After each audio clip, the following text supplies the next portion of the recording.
নমস্কার, আপনারা শুনছেন ফিকশন প্ল্যাটফর্ম। আজ আপনাদের জন্য রয়েছে শিবাঙ্গনের কলমে একটি হাড় হিম করা গ্রাম বাংলার ভূতের গল্প, ফুলশয্যা। আজকের গল্পের সূত্রধার আমি অরূপ ও গল্প পাঠে লিও, অন্যান্য চরিত্রে মহুয়া ও মনীষা। গল্পটি শুরুর আগে বলে রাখি, গল্পটি কঠোরভাবে প্রাপ্তবয়স্কদের জন্য, তাই ছোটরা গল্পটি থেকে দূরে থাকবেন। তাহলে চলুন আর বেশি দেরি না করে শুরু করা যাক আজকের গল্প, ফুলশয্যা। হঠাৎ করে ডিসপেন্সের মেশিনটি ব্রেকডাউন হয়ে যাওয়ায় সুমিতের হাতের কাজ শেষ করতে একটু বেশি দেরি হয়ে গেল। শিফটের বাসটা 10:30 নাগাদ ফ্যাক্টরি ছেড়ে যায়, আর হাত ঘড়ির দিকে তাকিয়ে সুমিত দেখে ঘড়িতে তখন 11:15। এতএব গাড়ির আশা না করে নিজের পা দুটোই ভরসা। তবে এখানে বিগত প্রায় 3-4 বছর থাকার সুবাদে এলাকার লোকজন ওদের বিলক্ষণ চেনেন, আর শিফটের বাস মিস করে হেঁটে বাড়ি ফেরা ওদের কারোর জন্যে নতুনত্ব কিছু নয়।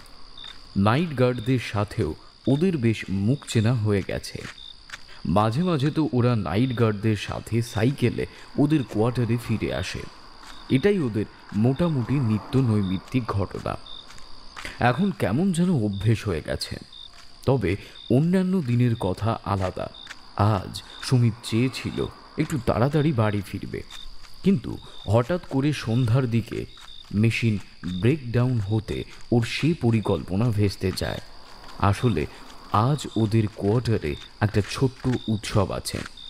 সৌমেন আজ অদিতিকে বিয়ে করবে, আর সেই সুবাদে সামান্য অনুষ্ঠানের আয়োজন। আসুন ব্যাপারটা একটু খোলসা করেই বলি। সৌমেন আর সুমিত দুজনেই বহরমপুরের ছেলে, তবে চাকরি সূত্রে এখন ডায়মন্ড হারবারের বাসিন্দা। এখানকার একটা ফ্যাক্টরিতে দুজন চাকরি করে। আগে সৌমেনই চাকরিটা পেয়েছিল, তারপর আর একটা পোস্ট ফাঁকা হতে ও সুমিতকে ডেকে আনে। অবশ্য চাকরি জয়েন করেই ওরা কোয়ার্টার পায়নি, পেয়েছিল তার বছর 3 পর, চাকরিতে কনফার্ম হয়ে যাওয়ার পরে। আর এই 3টে বছর ওরা বলাই সমাদ্দার নামে একজনের বাড়িতে একতলার একটা ঘরে ভাড়া থাকতো। পরে চাকরি কনফার্ম হলে ওদের জন্য কোম্পানির কোয়ার্টার বরাদ্দ হয়, আর ওরা ভাড়া বাড়ি ছেড়ে কোয়ার্টারে উঠে আসে। এখানেও পাশাপাশি দুটো খুপড়ি ঘর। প্রথমে এটা আন্দাজ করলেও বলাই সমাদ্দারের বাড়ি থেকে উঠে আসার পর সুমিত একটা ব্যাপারে নিশ্চিত হয়, সৌমেনের সাথে বলাইদার মেয়ে অদিতির একটা মানসিক সম্পর্ক তৈরি হয়েছে। ওরা যখন ওদের লট বহর গাড়িতে তুলে ওই বাড়ি ছেড়ে রওনা হচ্ছিল, তখন দোতলার বারান্দায় অদিতি ওদের দিকে তাকিয়ে ঠাঁই হয়ে দাঁড়িয়েছিল। কারখানা এলাকায় ভাড়া বাড়িতে পুরনো ভাড়া উঠে যাওয়া আর সেই শূন্যস্থানে নতুন ভাড়াটিয়ার আগমন এমন কিছু নতুন ব্যাপার নয়। কিন্তু সেদিন অদিতির জলে ভরা চোখ দেখে সুমিতের মনে একটা সন্দেহ হয়, আর সৌমেনকে সে কথা জিজ্ঞেস করতে সৌমেন স্বীকার করে নেয় যে ওরা একে অপরকে ভালোবাসে। বলাইদার বাড়ির একতলায় সৌমেন আর দোতলায় অদিতি। এই ভালোবাসার সম্পর্কটা এতটাই গোপনীয়তার সাথে চালিয়ে যাচ্ছিল বছরখানেক ধরে যে কাক পক্ষীতেও টের পায়নি। সুমিতের যে অদিতিকে অল্প অল্প ভালো লাগতো তা নয়, কিন্তু সৌমেন ওকে ভালোবাসে জানার পর আর সেভাবে নিজের জন্য কিছু করা হয়নি। আর সব থেকে বড় কথা, সারাদিন কারখানাতে হাড় ভাঙা খাটুনি, ঘরে ফিরে নিজেদের জন্য রান্না বান্না করা, আর 1 সপ্তাহ করে বাদ দিয়ে শনিবার সকালবেলা বহরমপুরের বাড়ি যাওয়া, এই মোটামুটি সুমিতের জীবন।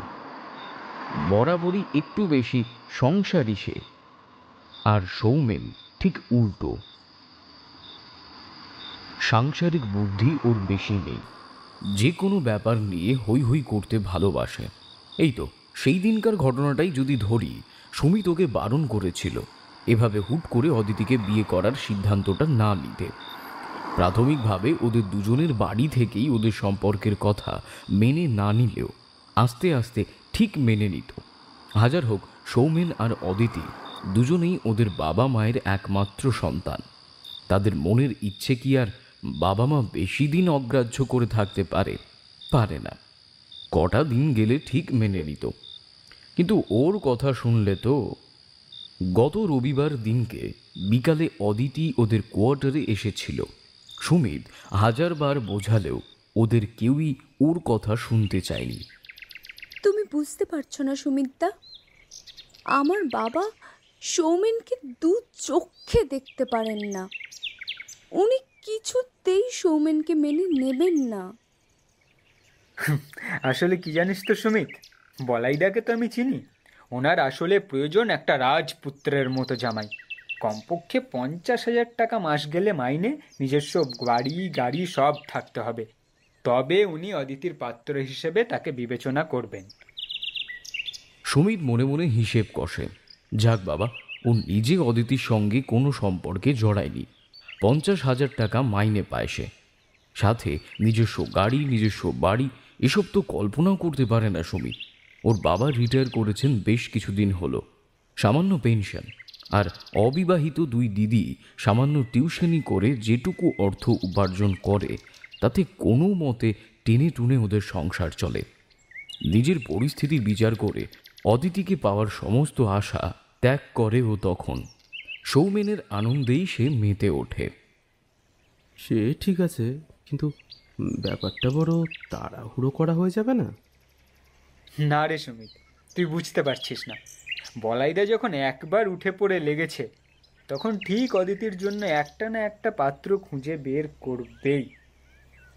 আমি সেদিনকে বাবা আর মাকে কথা বলতে শুনেছি।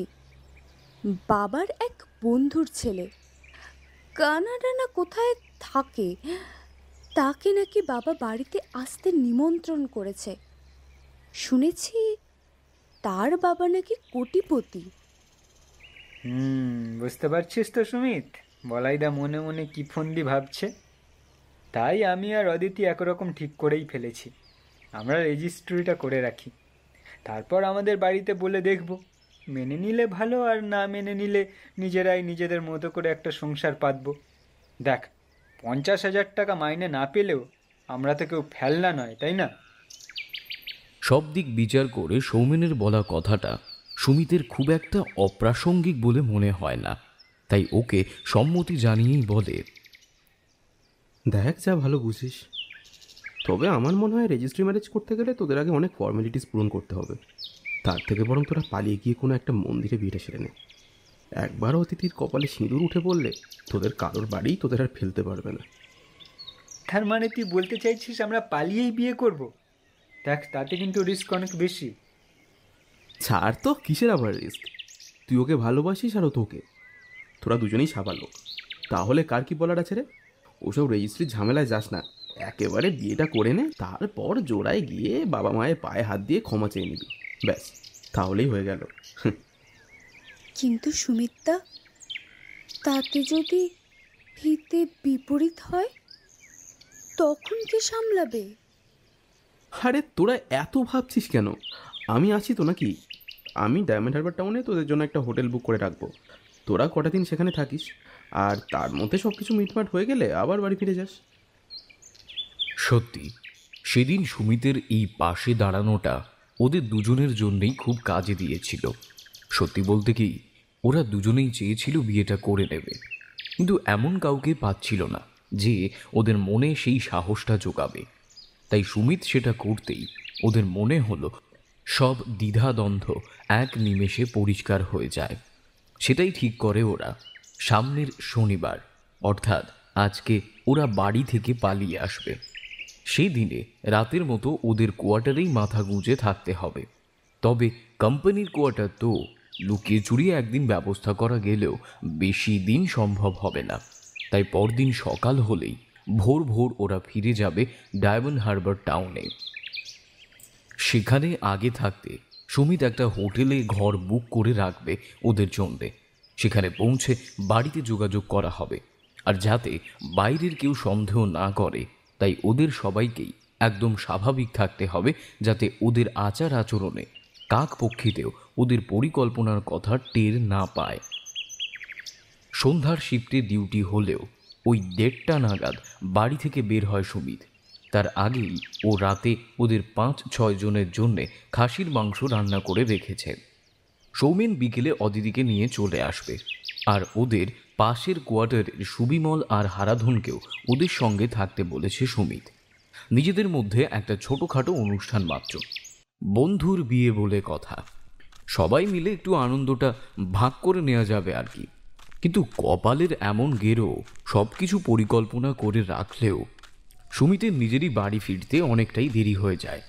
এইসব ভাবতে ভাবতেই ও ফিরছিল। এই দাঁড়ান দাঁড়ান দাঁড়ান, কে আপনি? এত রাতে কোথায় যাচ্ছেন? সুমিত জানে এগুলো নিত্য ব্যাপার, তাই ও প্রশ্নকর্তার নাইট গার্ডটার দিকে এগিয়ে যায় হাসি মুখে। আরে দাদা, আমায় চিনতে পারছো না? আমি সুমিত ঘোষ গো। ইভিনিং শিফটে ডিউটি ছিল, শিফটের বাস মিস করেছি, তাই এখন হেঁটে হেঁটে বাড়ি ফিরতে হচ্ছে। সুমি, তুমি? এই তোমার তো গত সপ্তাহেও ইভিনিং ডিউটি ছিল। তোমার সাথে গত শনিবার আমার দেখাও হয়েছিল। তুমি এই সপ্তাহেও ইভিনিং ডিউটি করছো? আর বলো না দাদা, আমার তো এই সপ্তাহে মর্নিং ছিল। ভেবেছিলাম আজকে সকালে ডিউটি করে বহরমপুরে ফিরে যাব, কিন্তু আমার বন্ধু সৌমেনের একটা দরকারি কাজ পড়ে যাওয়ায় ও মর্নিং শিফটে ডিউটিটা করবে বললো। কী আর করি বলো, মধ্যিখান থেকে আমার বাড়ি যাওয়াটা হলো না। এই এত দেরি করলে কেন? এই তোমার শিফট তো বলেছিলে শেষ হয় 10টায়, আর এখন তো প্রায় রাত 12টা বাজে। আর বলো না গো, একটা মেশিন হঠাৎ ব্রেকডাউন হয়ে যাওয়ায় আমার বেরোতে এতটা দেরি হয়ে গেল। আচ্ছা আচ্ছা আচ্ছা, এই তুমি তোমাদের এই কোয়ার্টারের ব্যাপারটা কিছু শুনেছো? কোয়ার্টারে? কেন গো, কী হয়েছে? এই কি হয়েছে ঠিক জানি না, তবে সন্ধেবেলায় অনেক পুলিশ এসেছিল। সবাই বলা বলি করছিল কয়েকজন নাকি খুন হয়েছে তোমাদের ওই কোয়ার্টারে। তুমি কিছু শোনোনি? না গো, ফ্যাক্টরিতে একবার ঢুকে গেলে আর বাইরের জগতের ব্যাপারে কোনো খেয়াল থাকে না। তবে তুমি যে কথা বলছো সেটা তো সাংঘাতিক। আজ তো এত রাত্রে আর সম্ভব হবে না, কাল সকালে আমি নিশ্চিতভাবে খোঁজ নিয়ে তোমায় জানাবো, বুঝলে? হ্যাঁ, সেই বরং ভালো। তোমার তো এখনো হেঁটে প্রায় 15 মিনিট লাগবে। তার থেকে তুমি এসো, আমি তোমাকে সাইকেলে করে পৌঁছে দিচ্ছি। আমার ওই দিকটা তাহলে টহল দেওয়া হবে। তোমাকেও কোয়ার্টারে পৌঁছে দেবো, যা 5 মিনিট বাঁচে আর। না গো, তার আর কোনো দরকার নেই, এমনিতেই এত রাত হয়ে গেছে। আর ওই 5 মিনিট বাঁচিয়ে কী বা হবে? তার থেকে তুমি তোমার মতো টহলে যাও, আমি ঠিক টুকটুক করে হেঁটে পৌঁছে যাব। দেখো যা ভালো বোঝো।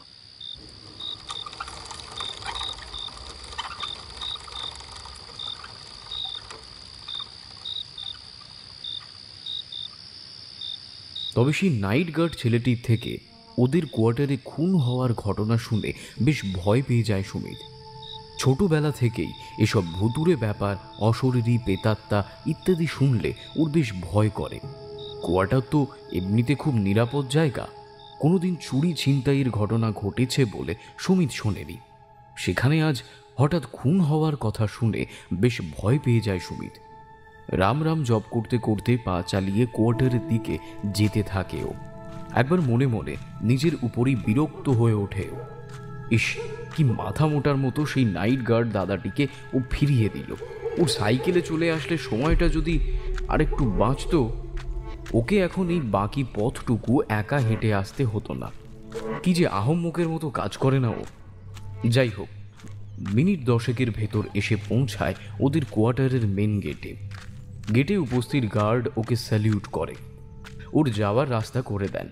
কোম্পানি থেকে আগেই ফোন করে দেওয়া হয়েছিল ওর ফিরতে দেরি হওয়ার ব্যাপারে, তাই গার্ড ওকে আটকায় না, শুধু ওকে চাপা স্বরে একটা কথা বলে। স্যার, আপনি তো ডিউটিতে ছিলেন, তাই হয়তো কিছু শোনেননি। আপনার ঠিক পাশের ফ্ল্যাটে আজ সন্ধ্যাবেলায় 4টে খুন হয়েছে। জানি আপনার সাথে কোনো সম্পর্ক নেই, তাও আপনাকে জানাবার জন্য বলছি, একটু সাবধানে থাকবেন স্যার। সিকিউরিটি গার্ড ভদ্রলোকের কথাটা শুনে সুমিতের সত্যি সত্যি এবার বেশ ভয় লাগতে শুরু করে। সিকিউরিটি গার্ড ভদ্রলোকের গলায় সাবধানবাণী মনে হলেও সুমিতের দৃষ্টি এড়ায় না। সেই লোকটার গলায় কেমন যেন একটা তাচ্ছিল্যের হাসি। ব্যাপারটা খুব অসহ্য বলে মনে হলেও এত রাত্রে আর কথা বাড়ায় না সে। যা হবে পরের দিন সকালবেলা দেখা যাবে। এখন আপাতত ওর ঘরেতে পৌঁছতে পারলেই তবেই ওর শান্তি। তার মধ্যে শুধু একটা খটকা ওর মনের ভিতরেই রয়ে যায়। সিকিউরিটি গার্ড যে বললেন ওর পাশের ফ্ল্যাটে খুন হয়েছে, কিন্তু ওর পাশের ফ্ল্যাট মানে তো সৌমেনের।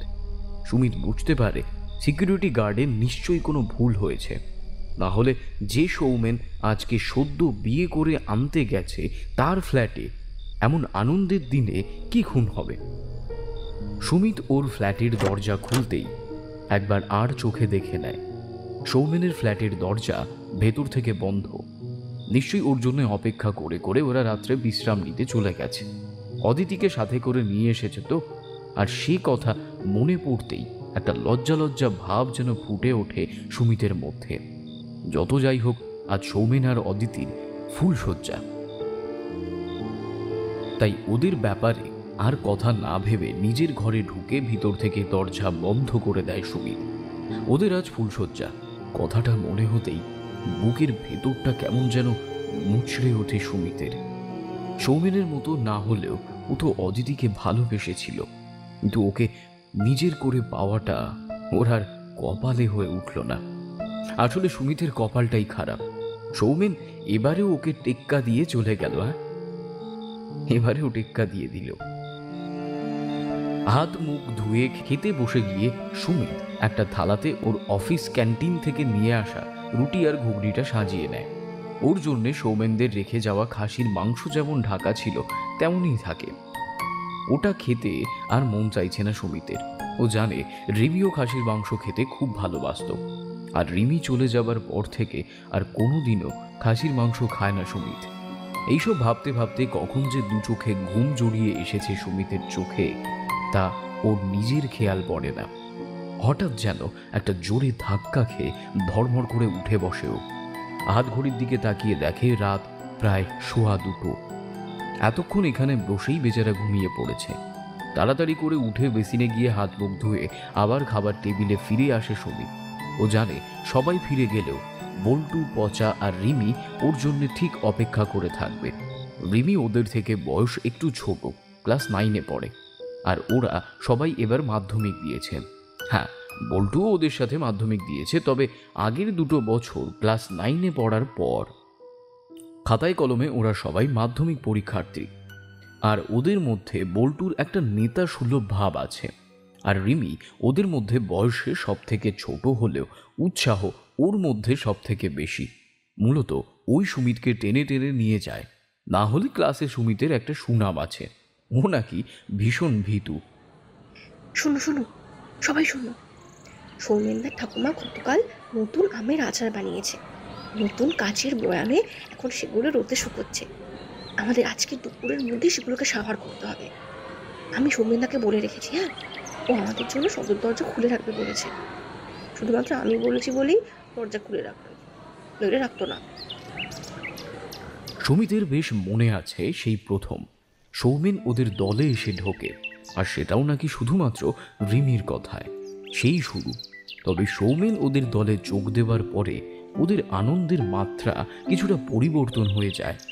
আগে যেটা ছিল কার বাড়ির আমের আচার, কারোর আমসত্ত্ব খুঁজে বের করে সেগুলোকে ধ্বংস করা, এটা পরিবর্তিত হয় ভূতের বাড়ির খোঁজে।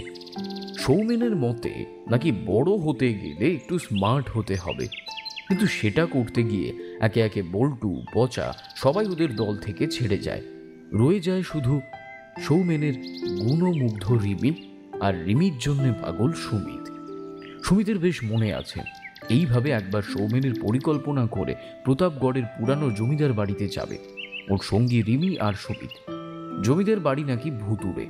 কোনো একবার নীল চাষিদের বিদ্রোহের সময় ইংরেজ সরকারের পদলেহনকারী জমিদার বাবুর সেই ভিটে বিদ্রোহীরা আক্রমণ করে আর জমিদার বাড়ির সবাইকে মেরে ফেলে। তারপর আগুন লাগিয়ে দেয় গোটা বাড়িতে। তবে সেখান থেকে এত বছর পরেও জমিদার বাড়ি থেকে রাতে নানা শব্দ পাওয়া যেত। বহু মানুষই বলেছিল বছরের কোনো বিশেষ বিশেষ দিনে মানুষের আর্তনাদ ভেসে আসতে শুনতে পাওয়া যায় ওই বাড়ির ভেতর থেকে। অনেকেই এর আগে রাতের অন্ধকারে ওই বাড়িতে যাওয়ার চেষ্টা করেছে, কিন্তু কেউ কোনোদিন ফিরে আসেনি। সকাল হলে তার ঘাড় মটকানো দেহ পাওয়া গেছে জমিদার বাড়ির কোথাও না কোথাও।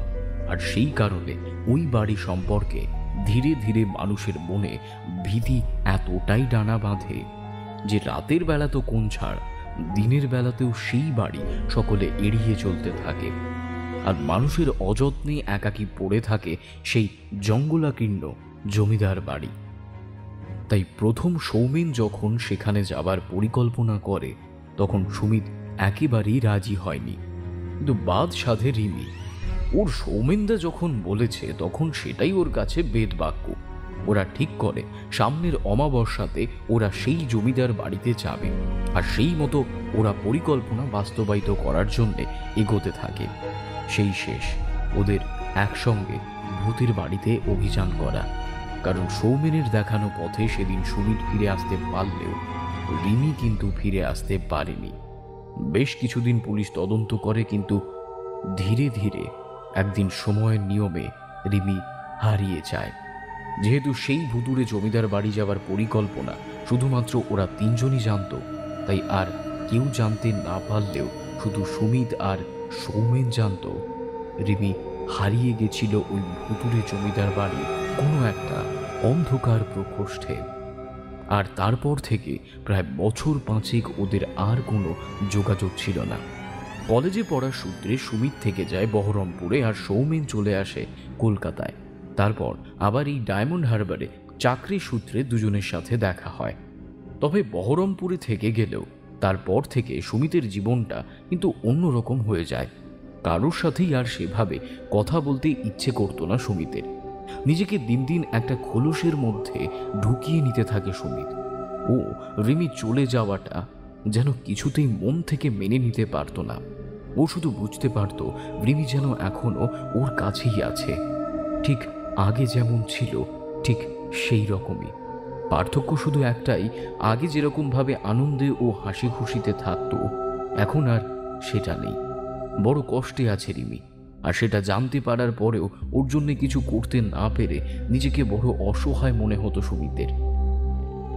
সুমিতা, সুমিতা, তোমার আমার জন্য খুব মন খারাপ হয়, তাই না?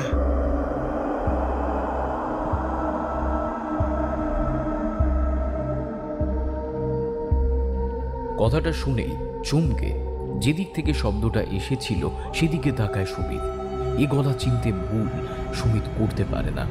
ও যে রিমিকে খুব ভালোবাসত, কিন্তু কোনোদিন বলে উঠতে পারেনি। আর তাকিয়ে যেটা দেখতে পায় তাতে হাত পা ঠান্ডা হয়ে আসে সুমিতের। দেখতে পায় রিমি ওর বিছানার উপরে বসে আছে। কেন যেন একটা জড়সড় হয়ে ও সারা শরীরটা ফ্যাকাশে সাদা, আর সারা শরীরে কালশিটের দাগ। এমনিতেই রিমি খুব ফর্সা, তবে এখন ওর গায়ের রংটা ঠিক ফর্সা নয়। সুমিত বুঝতে পারে ওর শরীরে এতটুকু রক্তও নেই, আর ওর ওই সাদা হয়ে আসা চামড়ায় জমাট কালশিটের দাগগুলো যেন আরো স্পষ্ট হয়ে ফুটে উঠেছে। রিমির শরীরে এক ফোঁটাও কাপড় নেই। সুমিত বোঝে ও এখন এমন একটা জগতে রয়েছে যেখানে লজ্জা নিবারণের কোনো তাগিদ আর ওর মধ্যে নেই। চিরকালের সেই লাজুক রিমি কত অনায়াসে এসেই বসে আছে সুমিতের বিছানায়, আর ওর চোখের দৃষ্টিটা সরাসরি স্থির হয়ে আছে সুমিতের দিকে। আর সেদিকে চোখ পড়তেই একটা ঠান্ডা শীতল স্রোত হয়ে যায় সুমিতের মেরুদণ্ড দিয়ে। বাবু, হাত মুখ ধুয়ে নে, আমি তোকে টিফিন দিচ্ছি। তুই খেতে বসলে আমি আজ একটু বেরোবো রে, কয়েকটা দরকারি জিনিস কেনার আছে। ঠিক আছে মা, তুমি যাও, আমার কোনো অসুবিধা হবে না। না রে, সে ঠিক আছে, তবে তুই যদি একটু আমার সাথে যেতে পারতিস তবে খুব ভালো হতো রে। কতগুলো ভারী জিনিস আনতে হবে তো, তাই বলছিলাম আর কি। না গো মা, আমার অনেক কাজ আছে, আমার পক্ষে সম্ভব হবে না। তুমি বরং একটা রিক্সা ডেকে নিয়ে যাও, সেই রিক্সা চালককে বলবে মালপত্রগুলো সব টেনে দিতে। রিমি জানে সুমিতের এখন কোনো কাজ নেই, কিন্তু তাও ও ওর মাকে মিথ্যে কথা বলে বাড়িতে একা থেকে যায়। আর সেটা বুঝতেই সুমিত দেখে রিমির মুখে একটা দুষ্টু হাসি খেলে যায়। কি ভয়ঙ্কর পৈশাচিক সেই হাসি!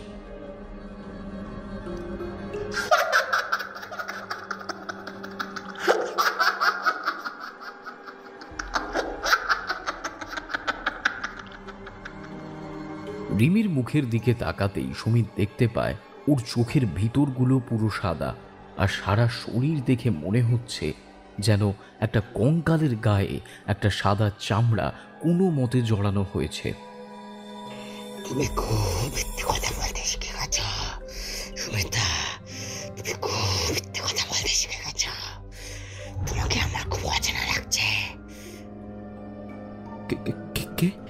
কেন? আমি আবার কি মিথ্যা কথা বললাম? তুমি কি মিথ্যে কথা বলেছ তা সব থেকে ভালো তুমি জানো।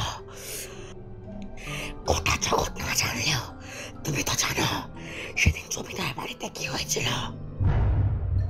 তোর হলো রে বাবু, তাহলে খেতে আয়। আমি বললাম না আমি একটু বেরোবো।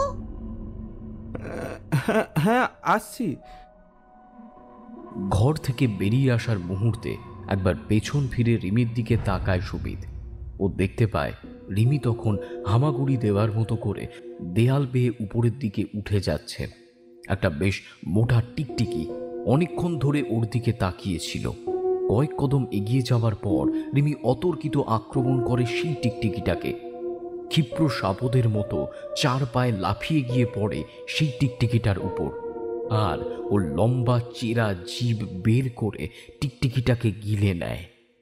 নিজের চোখের সামনে যে এই ঘটনা সুমিত ঘটতে দেখতে পারে তা কোনোদিন কল্পনাতেও ভাবতে পারেনি। ও সারা শরীর যেন অবশ হয়ে আসছে, কিন্তু কিচ্ছু করার নেই।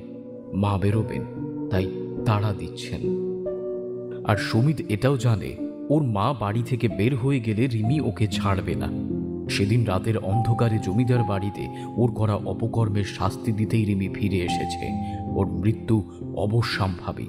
ও জানে ও যদি নিজেকে প্রাণে বাঁচাতে চায় তবে ওর উচিত মায়ের সাথে বাজারে যাওয়া, যাতে অন্তত রিমি ওকে নাগালে না পেতে পারে। কিন্তু জানে সবকিছু জানলে বুঝলেও ও সেটা করতে পারবে না।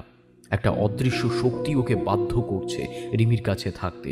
হয়তো সেটাই ওর নিয়তি, সেটাই ওর সেদিনের করা পাপের প্রায়শ্চিত্ত। তাই আজ সুমিত নিরুপায় নিয়তির ডাক মেনে ওকে শুধু অভিনয় করে যেতে হবে ওর করা পাপের প্রায়শ্চিত্তের জন্যে। মা জানো তো, আমার খুব ইচ্ছা করছে তোমার সাথে যাওয়ার জন্য। তুমি সারাদিন আমাদের জন্য এত কিছু করো, তোমাকে একটু কাজে সাহায্য করতে পারলে আমার ভালোই লাগে। কিন্তু আমার না উপায় নেই গো মা, আমাকে এখন এখানেই থাকতে হবে। অনেক কাজ আছে, দেখি কতটা কি করতে পারি। সুমিত দেখে ওর মা একটা থালায় খান তিনেক রুটি, কিছু আলু বরবটি ভাজা আর পটলের তরকারি ওর জন্য সাজিয়ে রেখেছেন। শেষবার নিজের ঘর থেকে বের হওয়ার সময় একবার পিছন ফিরে বিছানার দিকে তাকিয়ে দেখে সুমিত। ওর চোখ যেন বিশ্বাস করে নিয়েছে ঘরের ভিতরে তাকালেই ও রিমিকে দেখতে পাবে, হয় বিছানায় নয়তো দেওয়ালে। কিন্তু এইবার ও চমকে ওঠে রিমিকে দেখতে না পাওয়ায়। কিছু একটা ভুলে যাবার অচিলায় আবার ঘরে এসে তন্ন তন্ন করে কি যেন একটা খুঁজতে থাকে ও। কোথায় রিমি? এই তো একটু আগেই এখানে ছিল, এখন কোথায় গেল? কি রে বাবু, আবার কি হলো? তোকে যে কতবার বলছি খেতে বসতে, তুই কি আমার একটা কথাও শুনবি না? এই যে যাচ্ছি মা। এই প্রথমবার গলাটা কেঁপে ওঠে সুমিতের। এতক্ষণ অবধি ও রিমিকে দেখতে পাচ্ছিল, কিন্তু এখন আর ও রিমিকে দেখতে পাচ্ছে না। আর সেটা যেন ওর মনের ভিতরের আশঙ্কাকে আরও কয়েক গুণ বাড়িয়ে দিয়েছে। কিন্তু কিছু করার নেই।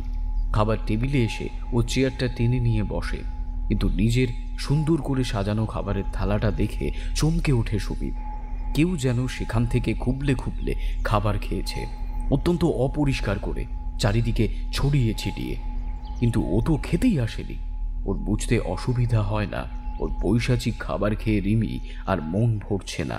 তাই ও এখন সুমিতের জন্য গুছিয়ে রাখা খাবারের থালা থেকে খাবার নিয়ে খেয়েছে।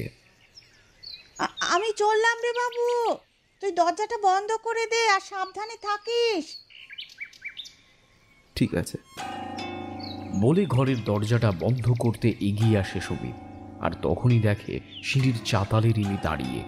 বুঝতে বাকি থাকে না ওর, রিমি ওর মায়ের সঙ্গে যাচ্ছে।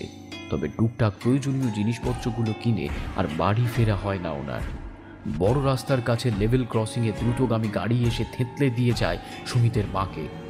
প্রত্যক্ষদর্শীরা বলেছিলেন লেভেল ক্রসিংয়ে দাঁড়িয়ে উনি নাকি খুব অদ্ভুত ব্যবহার করছিলেন। ওনার মধ্যে একটা অস্বাভাবিক চঞ্চলতা লক্ষ্য করেছিলেন সেখানে উপস্থিত সকলেই। আর শেষ পর্যন্ত সিগন্যাল ওঠার আগেই উনি নাকি রাস্তায় নেমে পড়লে সেই দ্রুতগামী গাড়ির সঙ্গে ওনার সংঘর্ষ হয়। দাহকার্যের জন্য ঠিকভাবে মৃতদেহটাও পাওয়া যায়নি। রাস্তা থেকে যতটা উদ্ধার করা যায় আর কি, সেটাই একটা কাপড়ের পোটলায় পেঁচিয়ে দাহকার্য সম্পন্ন করা হয়েছিল। তবে সেদিনের সেই পরিস্থিতিতে সুমিতের বাবা এবং দুই দিদি কান্নায় ভেঙে পড়লেও সুমিত এতটুকুও কাঁদে না। ও বেশ বুঝতে পেরেছিল এ যাত্রায় ও বেঁচে গেল। তারপর আবার বেশ কিছুদিন ঠিকঠাক চললেও সুমিত আবার রিমিকে দেখতে পেয়েছিল। তার থেকে মাস 3 পর দুর্গাপুজোর সময়। এমনিতে বন্ধু বান্ধবদের সঙ্গে বিশেষ সদ্ভাব না থাকলেও ওর বন্ধুরা কখনোই সুমিতকে একা ছেড়ে দেয়নি। তার উপর হঠাৎ করে এভাবে মা মারা যাবার পর ওর বন্ধুরা আরও বেশি ওকে আগলে রাখত। ওরা বুঝতে পারত সুমিতের মনের মধ্যে একটা গভীর দুঃখ কাজ করছে। কয়েক মাসের ব্যবধানে প্রথমে রিমি আর তারপরে ওর মাকে হারানোর কারণে আরও বেশি মন মরা হয়ে উঠেছে ছেলেটা। তাই ওর বন্ধুরা চেষ্টা করত সব সময় ওকে কাছাকাছি রাখার। তো পুজোর সময় ওরা সেই রকমই পরিকল্পনা করে। ঠিক হয় ওদের এক সহপাঠী অরিত্রর গ্রামের বাড়ি দুর্গাপুজো দেখতে যাবে ওরা। রামপুরহাট থেকে নেমে আরও প্রায় মাইল 1.5 রাস্তা। ঠিক হয় ষষ্ঠীর দিন সকালে ওরা রওনা দেবে, আর পুজো কাটিয়ে দশমীর দিন সকলে ফিরবে বহরমপুর। সেই মতোই সকলে বহরমপুর স্টেশনে এসে দেখা করে সকাল 10:30 নাগাদ। অরিত্র আগের দিন বাড়ি চলে গেছে। সুমিতকে নিয়ে নন্দা আর মানুষ রওনা হয় বহরমপুর স্টেশন থেকে। তবে বাড়ি থেকে বের হওয়ার পর থেকেই সুমিত বুঝতে পারে ওর শরীরে যেন একটা ভীষণ অস্বস্তি কাজ করছে। পিঠে বেশ ব্যথা করছে আর ঘাড়ে যেন একটা ভারী কিছু বোঝা চেপে রয়েছে। সুমিতের কোনো কিছুই যেন ভালো লাগছে না। শুধু নন্দদের চাপাচাপিতে তাড়াতাড়ি রেডি হয়ে বেরিয়ে পড়ে। বন্ধু হিসেবে ওদের উদ্যোগকে সাধুবাদ দিতে হয়। হাজার হোক পুজোর বাড়িতে কথা টথা বললে সুমিতের একটু মন ভালো হবে, এই জন্যই ওদের অরিত্রের বাড়ি যাওয়া। তুই এমনিতে কারোর সঙ্গে কথা বলিস না, মিশিস না, এভাবে চললে কি করে হয় বলতো? ওরা যতই ওকে কথা বলবার চেষ্টা করুক না কেন, সুমিত চুপচাপ একটা বেঞ্চের উপরে বসে থাকে। ওর মনে কিছু একটা অশুভ ইঙ্গিত কাজ করছে। সকাল থেকে ওর ঘাড়ে যন্ত্রণাটা ছিল, এখন সেটা নেই। আর সেটা না থাকাটাই সুমিতের এখন সব থেকে বড় চিন্তার কারণ। ও এদিক ওদিকে খুঁজে দেখতে থাকে রিমিকে, আর ওর মন বলছে রিমি ওদের আশেপাশেই আছে। কিরে, কি ব্যাপার বলতো? আমরা তখন থেকে একের পর এক বকবক করে যাচ্ছি, আর তুই কি পাগলের মতো এদিক ওদিক খুঁজছিস? এভাবে চলতে থাকলে তুই যে সত্যি সত্যি পাগল হয়ে যাবি, সেটাকে তুই বুঝতে পারছিস না? ততক্ষণে ট্রেন এসে গিয়েছে। ওরা 3 জনে তাতে চড়ে বসলো। ট্রেনটা ভোঁ দিয়ে চলতে শুরু করে। তবে এখন সুমিত অনেকটাই স্থির। একটু আগেই ওর মধ্যে যে চঞ্চলতা ছিল এখন তা বিন্দু মাত্র নেই। এখন ওর মনে আর কোনো দ্বিধাদ্বন্দ্ব নেই। ও রিমিকে দেখতে পেয়েছে। ট্রেনের কামরার সাইড আপার বার্থের উপরে যে খোদল মতো জায়গাটা রয়েছে, রিমি সেইখানে বসা। বলা যায় ঝুলে রয়েছে এক প্রকার, ঠিক একদম আগের মতো, সম্পূর্ণ নগ্ন, সাদাটে হয়ে যাওয়া গায়ের চামড়া, আর তাতে কালশিটের দাগ, যেগুলো সুমিতেরই ওকে উপহার দেওয়া। রিমি শুধু তাকিয়ে আছে সুমিতের দিকে। সাদা চোখগুলোর দিকে তাকিয়ে থাকতে থাকতে সুমিত যেন কেমন একটা ঘোরের মধ্যে চলে যায়। এমনিতে সকালবেলায় কেউ আপার বাড়তে উঠতে চায় না। নিচে একটা পরিবার বেশ চিৎকার করে গান ধরেছে। এই নিচে বসে থাকতে আমার ঠিক ভালো লাগছে না, আমি আপার বাড়িতে উঠে গেলাম। এই তুই কি পাগল না কি রে সুমিত? এই সকালবেলা কেউ আপার বাড়িতে ওঠে? এখানেই বস, দেখ কি সুন্দর গান হচ্ছে, খুব আনন্দ করা যাবে। আমার ভালো লাগছে না, এত চিৎকার চেঁচামেচিতে আমার বিরক্ত লাগছে। তোদের আনন্দ করতে হয় কর, আমাকে আমার মতো ছেড়ে দে। কি যে বলিস না তুই!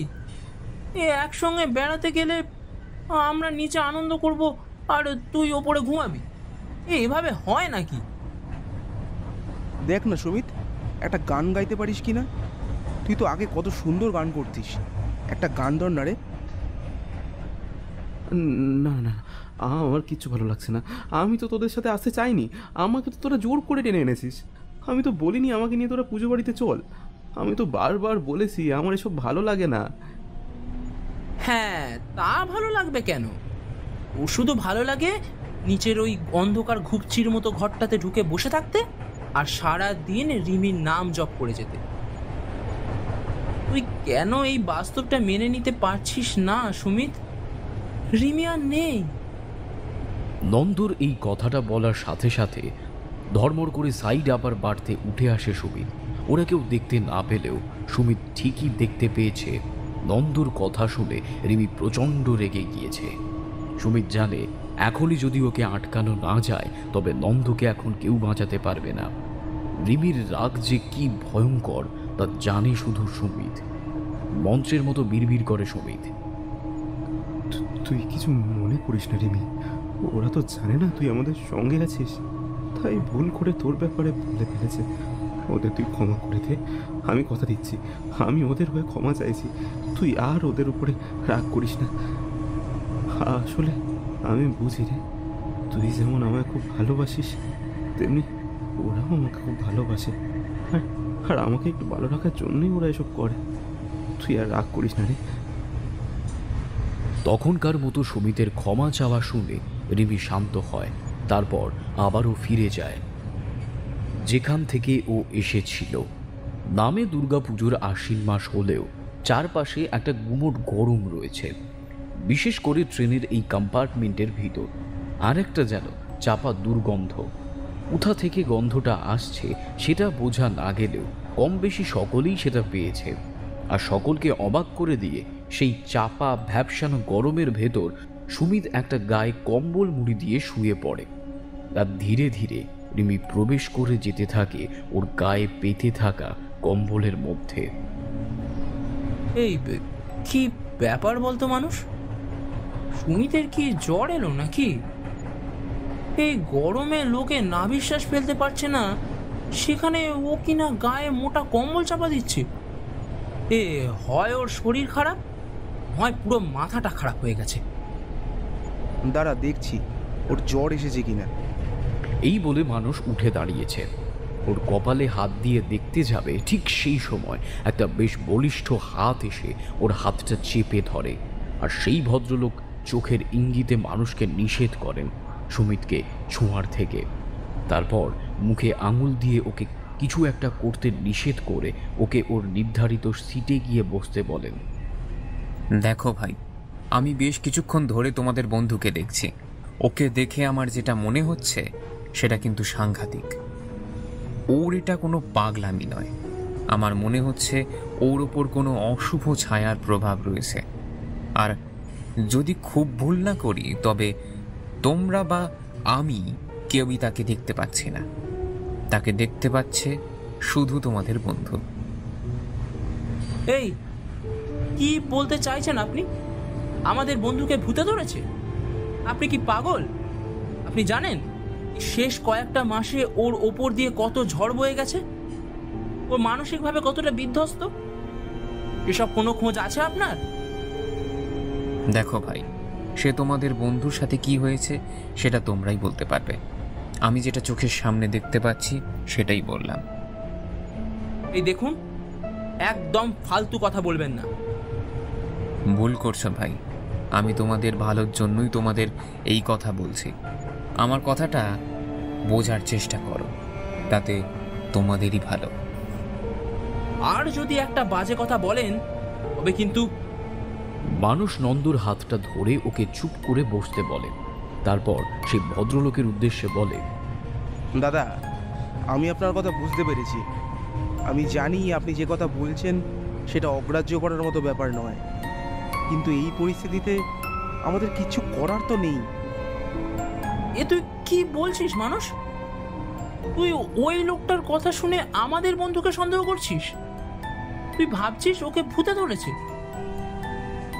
দেখ নন্দ, সুমিতকে ভূতে ধরেছেই এ কথা আমি বলছি না, কিন্তু রিমি চলে যাওয়ার পর থেকে ও যে ধীরে ধীরে অস্বাভাবিক হয়ে উঠছে সেটা তো তুই নিজেও দেখতে পাচ্ছিস।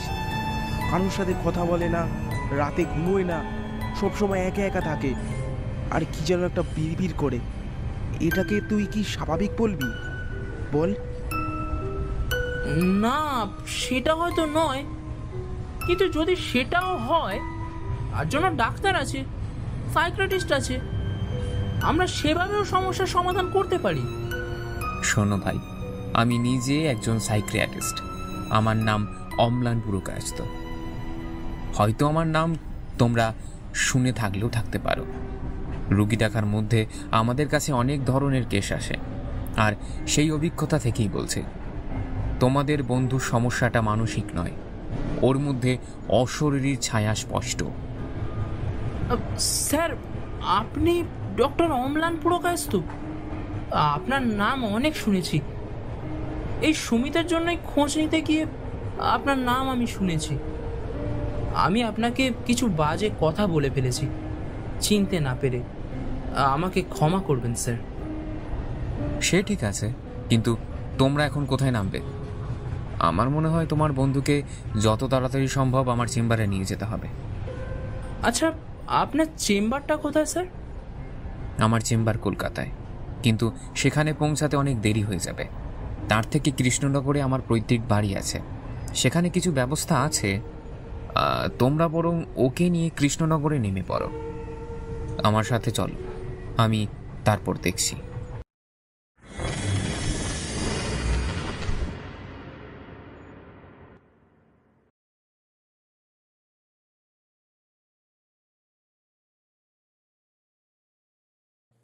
ডক্টর অম্লান পুরকায়স্থর কথা শুনে সেটাই মেনে নেয় নন্দ আর মানুষ। ঠিক হয় ওরা কৃষ্ণনগরে নেমে পড়বে, তারপর ডাক্তারবাবু যেমনটা বলবেন সেই মতো ওরা পরের গতিপথ ঠিক করবে। যাই হোক, কৃষ্ণনগর স্টেশন আসলে ওরা ট্রেন থেকে নেমে পড়ে। প্রাথমিকভাবে সুমিত রাজি না হলেও নন্দ আর মানুষের জোড়াজুড়িতে রাজি হয়। তবে ওর দৃষ্টির মধ্যে একটা অস্বাভাবিক পরিবর্তন লক্ষ্য করে ওরা। ডক্টর পুরকায়স্থর প্রতি একটা অসীম ক্ষোভ ওর চোখে মুখে। রাগে কটমট করে ওর দিকে তাকিয়ে থাকে সুমিত। স্টেশন থেকে বের হই একটা ট্যাক্সি ডেকে নিয়ে তাতে উঠে বসে ওরা। ডক্টর পুরকায়স্থ সামনে ড্রাইভারের পাশের সিটে, আর ওরা তিনজন পেছনের সিটে বসা, মাঝখানে সুমিতকে নিয়ে। গাড়ি চলতে শুরু করলে ওরা প্রত্যেকেই খেয়াল করে দেখে সুমিত আগের থেকে অনেক শান্ত। একটু আগেও ওর মধ্যে যে অসহিষ্ণুতা ছিল সেটা এখন সম্পূর্ণ উধাও। চুপচাপ শান্ত ছেলের মতো সুমিত বসে থাকে ওদের দুজনের মধ্যে, আর গাড়ি চলতে থাকে নিজের ছন্দে। ডক্টর পুরকায়স্থ বলেছেন ওনার পৈতৃক বাড়ি কৃষ্ণনগর স্টেশন থেকে প্রায় ঘন্টা দুয়েকের পথ, আর সুমিত যেহেতু চুপচাপ হয়ে আছে তাই ওরা আর কিছু বলে না। গাড়ির দোলুরিতে একটু ঘুম এসে গিয়েছিল ওদের চোখে। শুধু ডক্টর পুরকায়স্থ এক দৃষ্টিতে লুকিং গ্লাস দিয়ে তাকিয়েছিল সুমিতের দিকে। ওনার চোখের পলক পড়ে না ক্ষণিকের জন্য। জোরে গাড়ির ব্রেক কষার আওয়াজ। ওদের গাড়িটা এতটাই জোরে ব্রেক কষে যে ডক্টর পুরকায়স্থ ছিটকে গিয়ে পড়েন সামনের কাঁচের ওপর। ড্রাইভার সামনে ভয়ঙ্কর কিছু একটা দেখে হঠাৎ ব্রেক মারতে বাধ্য হয়েছে। তার চোখ সামনে একেবারে স্থির, আর তার দৃষ্টিকে অনুসরণ করেই ডক্টর পুরকায়স্থ দেখতে পান ওদের গাড়ির বনেটের উপরে তখন উঠে বসেছে একজন বিভৎস দর্শন কিশোরী। কঙ্কালসার কিশোরীর শরীরে মাংসের চিহ্ন মাত্র নেই, যেন তার নরকঙ্কালের উপর একটা সাদা চামড়া কোনো মতে জড়িয়ে দেওয়া। চোখগুলো সাদা। গাড়ির কাঁচের সামনে মুখটা এনে সেই প্রেতাত্মা যেন গিলে খেতে চাইছে ডক্টর পুরকায়স্থকে। সামনের লুকিং গ্লাসে চোখ পড়তেই ডক্টর দেখতে পান সুমিত ওনার দিকেই তাকিয়ে আছে। কি ভয়ঙ্কর শীতল ওর দৃষ্টি। ঠোঁটের কোণে একটা কুড়ো হাসি খেলে যায় সুমিতের। এদিকে গাড়ির ঝাঁকুনিতে নন্দ আর মানুষ জেগে গেছে। ওরাও বুঝতে পেরেছে কিছু একটা অতিপ্রাকৃত ঘটে চলেছে ওদের চারপাশে। একটা ভয়ঙ্কর পৈশাচিক হাসির শব্দ শুনতে পায় ওরা।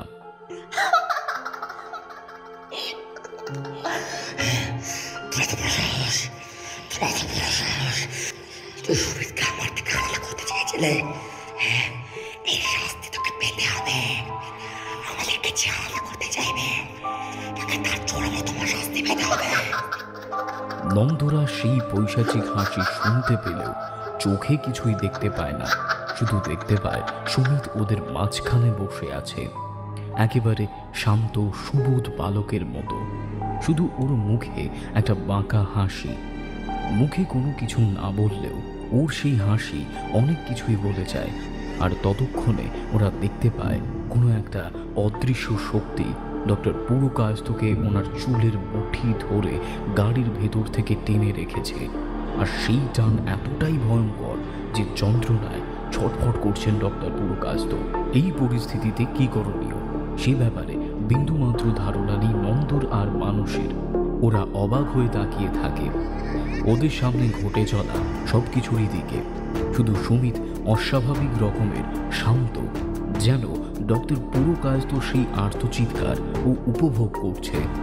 আর ওদের চোখের সামনে সেই অশরীরী প্রেতের টানে একটু একটু করে ডক্টর পুরকায়স্থ শরীর থেকে ছিঁড়ে আসতে থাকে চামড়া। আর ওরা কিছু বুঝে ওঠার আগেই একটা প্রচণ্ড শব্দ করে ওনার ঘাড় থেকে ওনার মাথাটা ছিঁড়ে গিয়ে আছড়ে পড়ে কাঁচের উপরে। ওনার মুন্ডহীন দেহটা কয়েকবার ছটফট করে উঠেই আবার থেমে যায়। পরের দিন খবরের কাগজে একটা খবর বের হয়, কৃষ্ণনগর থেকে হাইওয়ে যাওয়ার পথে একটা গাড়ি দুর্ঘটনায় যেখানে মর্মান্তিকভাবে মৃত্যু হয়েছে বিখ্যাত সাইকিয়াট্রিস্ট ডক্টর অম্লান পুরকায়স্থর। আর তার কাছে চিকিৎসা করাতে আসা একজন রোগীর দুজন বাড়ির লোকের। তবে অদ্ভুতভাবে প্রাণে বেঁচে যায় ডক্টর পুরকায়স্থর কাছে চিকিৎসা করাতে আসা বহরমপুর নিবাসী সুমিত ঘোষ। হাইওয়েতে যাওয়ার পথে দ্রুতগামী গাড়ির এই রেশারেশি নিয়ে এলাকার মানুষের মধ্যে একটা চাঞ্চল্য তৈরি হলেও কয়েকদিন পর ব্যাপারটা এমনিতেই ধামাচাপা পড়ে যায়। আর স্থানীয় একটা হাসপাতাল থেকে সামান্য ফার্স্ট এড করে বহরমপুরে ফিরে আসে মানসিকভাবে একেবারে বিপর্যস্ত হয়ে পড়া সুমিত ঘোষ। তারপর থেকে সুমিতের জীবনটা সম্পূর্ণ অন্য খাতে বইতে শুরু করে। নিজের পড়াশুনোর প্রজেক্ট আর সামান্য কিছু শখ আহ্লাদ নিয়েই চলতে থাকে সুমিতের দিনগুলো। বাইরের কোনো মানুষ এরপর থেকে ওর ভিতরে কোনো অস্বাভাবিকতা কোনোদিনই দেখেনি। ধীরে ধীরে ওর বাবার মুখে হাসি ফুটিয়েছে। আর 5টা ছেলের মতো সুস্থ স্বাভাবিক হয়ে উঠতে থাকে সুমিত। সুমিতদা, আজ সত্যি তুমি আমাদের জন্য এত করলে। আমি যে কিভাবে তোমাকে ধন্যবাদ দেব। কি বলছো এসব? সৌমেন আমার সেই ছোটবেলার বন্ধু, একে অপরকে ভালোবাসো, আর আমি তোমাদের জন্য এটুকু করব না? আর সত্যি বলতে কি, আমি তোমাদের জন্য করেছি বা কি? যে কোনো বন্ধু হলেই তারা তোমাদের পাশে থাকতো। তবে হ্যাঁ, ঈশ্বরের আশীর্বাদে তোমরা এবার সুখে শান্তিতে ঘর সংসার করো। না রে সুমিত, অদিতি ঠিকই বলেছে। তুই না থাকলে এইসব এত ব্যবস্থা করা সম্ভব হতো না। আমাকে তো তুই জানিসই। আর হ্যাঁ, তুই ডায়মন্ড হারবারে হোটেল বুক করে রেখেছিস তো? সব রেডি আছে, তোমরা শুধু এবার বিয়েটা করে আনন্দে সংসারটা করো তো বাপু। সব কিছু নিয়ে এত টেনশন করতে হবে না তোকে। না রে, তাও বুঝতেই তো পারছিস একটু টেনশন হচ্ছে। এখানে কোম্পানির কোয়ার্টারে 1-2 দিন থাকা গেলেও বেশি দিন সেটা সম্ভব নয়। আর আমাদের বাড়িতে যে খুব সহজে সব কিছু মেনে নেবে তাও নয়। আমি কাল সকালেই অদিতিকে নিয়ে হোটেলে চলে যাব। তার আর কোনো দরকার হবে না রে, তোরা এখানেই থাক। আমি তো বলছি কেউ জানতে পারবে না অদিতির এখানে থাকার কথা। শুধু শুধু হোটেলে থাকতে গিয়ে অনেকগুলো টাকা খরচা করতে হবে। তার থেকে তুই নিজের কোয়ার্টারেই বরং থাক। না রে, তাতে রিস্ক অনেক বেশি। রিস্ক? গোটা জীবনটাই তো একটা ডিস্ক্রে। ওসব ভাবতে গেলে জীবন চলবে না। তার থেকে বরং আজকে তোদের সদ্য বিয়ে হয়েছে, আনন্দ কর, ফুর্তি কর, চিন্তা ভাবনা সব কাল সকালবেলা বেঁচে থাকলে ভাবা যাবে। বেঁচে থাকলে মানে? এ আবার কেমন কথা সুমিত্রা? আরে আরে সে কথা বলিনি গো, একটু মজা করছি। কত লোক তো কত জায়গায় দুর্ঘটনায় রোজ মরে যাচ্ছে, কত লোক সুইসাইডও করছে। বেঁচে থাকা আর মরে যাওয়ার মধ্যে খুব পার্থক্য আছে নাকি? না, সে কথা ঠিক। তাও এরকম ধরনের ইয়ার্কি আমার একদম পছন্দ না। সৌমেন অদিতিকে চোখের ইশারা করে চুপ করতে বলে, কারণ সৌমেন জানে সুমিত যত হাসি খুশি থাকার চেষ্টা করুক না কেন, রিমিকে ও আজও ভুলতে পারেনি। আর সেই জন্যেই মাঝে মাঝে সুমিতের কথায় রিমিকে হারানোর একটা বেদনা স্পষ্ট ফুটে ওঠে। তারপর হঠাৎ করে ওর মায়ের চলে যাওয়া, ওর দুই বন্ধু নন্দ আর মানুষের পথ দুর্ঘটনায় মৃত্যু, এইসব মানসিক ঝড় কাটিয়ে সুমিত যখন স্বাভাবিকভাবে জীবনযাপন করছে, এটাই অনেক বড় কথা। আর সেই জন্যেই বন্ধু হিসেবে সৌমেনও যখন এখানে চাকরির সুযোগের কথা জানতে পারে, তখন ওকে ডেকে নিয়ে আসে। আহ অদিতি, কি হচ্ছে এসব? আর সুমিত, তোকে একটা কথা বলবো। তুই এখনও রিমিকে মন থেকে ভুলতে পারিসনি, তাই না? দেখ, আমার মনে হয়। ঝেড়ে মেরে উঠে বসে সুমিত। রিমিকে ভুলে যাওয়ার চেষ্টা ও কোনোদিনও করেনি, আর করবেই বা কেন? রিমি তো সবসময় ওর সঙ্গেই আছে। অদিতির পাশ দিয়ে সৌমেন আর অদিতির জন্যে ওর নিজের হাতে সাজানো ফুলসজ্জার রজনীগন্ধার মালার ফাঁক দিয়ে ও দেখতে পায় খাটের উল্টো দিকের কোণায় রিমি বসে আছে। ওর চোখে একটা দুষ্ট হাসি, ভাবখানা এমন, রিমির ঠোঁটে এই হাসির অর্থটা বোঝে সুমিত। আর ও না বুঝলে আর কেই বা বুঝবে? যাক গে সৌমেন, শোন, আমি এবার বেরোবো। একবার আমায় ঘরে গিয়ে একটু ফ্রেশ হয়ে আবার অফিসে ফিরে যেতে হবে। এমনিতে তো শিফটের মাঝে আসা হয় না। আজ নেহাত তোদের নবদম্পতিকে দেখার লোভ সামলাতে পারলাম না, তাই অবিনাশদাকে বলে একেবারে চলে এলাম। আর হ্যাঁ, রাতের খাবার নিয়ে ভাবিস না, আমি দুপুরে খাসির মাংস রান্না করে রেখেছি, টেবিলে ঢাকা দেওয়া আছে। হারাধনকে বলা আছে ও রুমালি রুটি নিয়ে আসবে। আপাতত এই দিয়েই আজকে ডিনারটা সারতে হবে, তারপর কালকে ব্যবস্থা কালকে। হ্যাঁ সুমিত্রা, আমরা কিন্তু তোমার জন্য অপেক্ষা করে থাকবো। সুমিত দেখতে পায় রিমি এসে অদিতির ঠিক পাশে দাঁড়িয়ে আছে। ওর চোখে একটা কপট রাগ, ভাবখানা এমন যেন আর আদিক্ষেতা করতে হবে না। ঠিক আছে রে, আমি আসছি। একবার আমার ঘরে মুখ হাতটা একটু ধুয়ে নি, তারপর বেরিয়ে যাব। তোরা সাবধানে থাকিস, রাতে ফিরে দেখা হবে। সুমিত দেখতে পায় রিমি অদিতির পাশ কাটিয়ে দরজা দিয়ে বের হয়ে যায় সুমিতের ঘরের দরজার দিকে। ও জানে সুমিত একবার হলেও ঘরে আসবে, আসবে ওর জন্যে। ও শরীরের টান উপেক্ষা করে যাওয়ার ক্ষমতা সুমিতের নেই।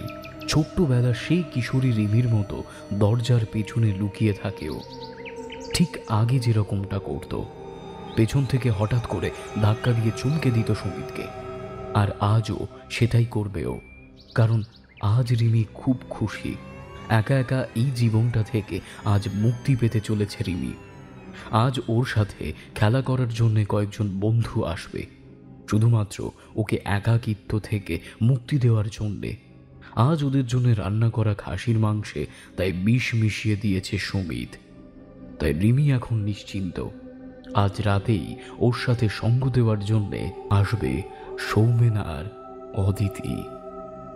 কিরে, তুই খুশি তো? খুব খুশি হয়েছি। আমার আমার কেমন জানি একা একা লাগছিল, আমার খুব একা একা লাগছিল। কিন্তু আজ তো ওদের ফুলসজ্জা, আজই ওদের খুন করতে ইচ্ছা করছিল। হাজারো ওরা তো ভেবেছিল সুখে শান্তিতে ঘর করবে, সেখানে আজকের ওদের ফুলসজ্জার দিনেই। দেখতে তো দেখে আর বাঁচিনি বাবু। তার থেকে বলো না, মেয়েকে তোমার মনে ধরেছে, সেই জন্য তুমি এরকম করছো, সেই জন্য তোমার দরদ একেবারে উঠলে উঠেছে। সুমিত জানে রিমি কোনো কথাই শুনবে না। ওকে ওর ধারণা থেকে কোনো দিন সরানো যাবে না, আগেও যায়নি, আজও যাবে না। তাই তখনকার মতো কথা না বাড়িয়ে আবার অফিসের উদ্দেশ্যে বেরিয়ে পড়ে সুমিত। ও জানে ওর আজকের মতো একটা সামান্য কাজ বাকি আছে ডিসপেন্সার মেশিনে। তবে টিফিন ব্রেকে কোয়ার্টারে আসার আগেই সেটার প্রোগ্রামিং খারাপ করে দিয়ে এসেছে, যাতে ওটা সারাতে অনেক বেশি সময় লেগে যাবে। ও জানে ওকে আজ কিছুতেই তাড়াতাড়ি বাড়ি আসলে চলবে না। অদিতি বা সৌমেনের শরীর থেকে শেষ নিঃশ্বাস বায়ু বের হওয়ার আগে ও যদি কোয়ার্টারে পৌঁছে যায়, তবে ওর বিপদে পড়ার সম্ভাবনা আরও দৃঢ় হবে।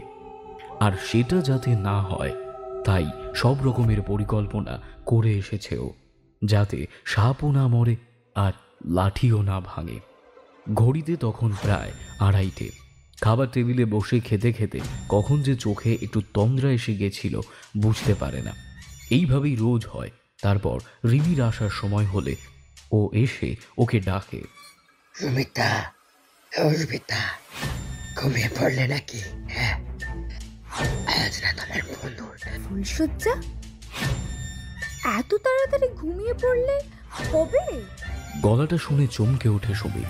এটা তো রিমির গলা নয়, তাহলে এটা কে? এ তো অদিতির গলা। কিন্তু এখানে এই ঘরে অদিতি এলো কি করে? সিকিউরিটি গার্ড যতদূর বলেছিল তাতে তো ওদের দেহগুলো পুলিশ নিয়ে গেছে পোস্টমর্টমের জন্য। কি গো সুমিতা, আমাকে চিনতে পারছো না? তুমি তো তোমার বন্ধুর সাথে আমার বিয়ে দেওয়ার ব্যবস্থা করলে গো। অদিতি, কিন্তু কিন্তু রিমি কোথায়? সুমিত চমকে ওঠে। ও দেখে ওর ঠিক সামনে দেয়াল থেকে ঝুলে আছে অদিতি। কি ভয়ঙ্কর বিভৎস দেখতে লাগছে ওকে। সারা শরীরটা ভয়ঙ্কর বিষের প্রভাবে নীল হয়ে গেছে। চোখগুলো যেন ঠিকরে বের হয়ে আসছে। ওর চোখের দিকে তাকিয়ে গলা শুকিয়ে যায় সুমিতের। কোনো রকমে নিজের মনের শক্তি সঞ্চয় করে সুমিত বলে ওঠে, রিমি, রিমি কোথায়? চোখের ইশারায় সুমিতের বিছানাটার দিকে দেখিয়ে দেয় অদিতি। সুমিত চমকে ওঠে। ওর বিছানাটা তো ফুল দিয়ে সাজানো। লম্বা লম্বা রজনীগন্ধার চিন ঝুলছে চারপাশ থেকে, আর মাঝে লাল গোলাপের পাপড়ি দিয়ে সাজানো, ঠিক যেমনভাবে ও সকাল থেকে সাজিয়ে দিয়ে এসেছিল সৌমেনের বিছানা। ঠিক একই রকমভাবে ওর বিছানাটাও তো এখন সাজানো। আর বিছানার দিকে চোখ পড়তেই সুমিত দেখতে পায় সেখানে বসে আছে রিমি আর সৌমেন। রিমির এতদিনের ভালোবাসা আজ ফিরে এসেছে ওর কাছে, তাই ওরা খুব খুশি। শুধু হতভম্বের মতো রিমির দিকে তাকিয়ে আছে সুমিত। সৌমেনের কাঁধের উপর দিয়ে সুমিতের চোখে চোখ পড়তেই সেই দুষ্ট হাসিটা খেলে যায় রিমির ঠোঁটে।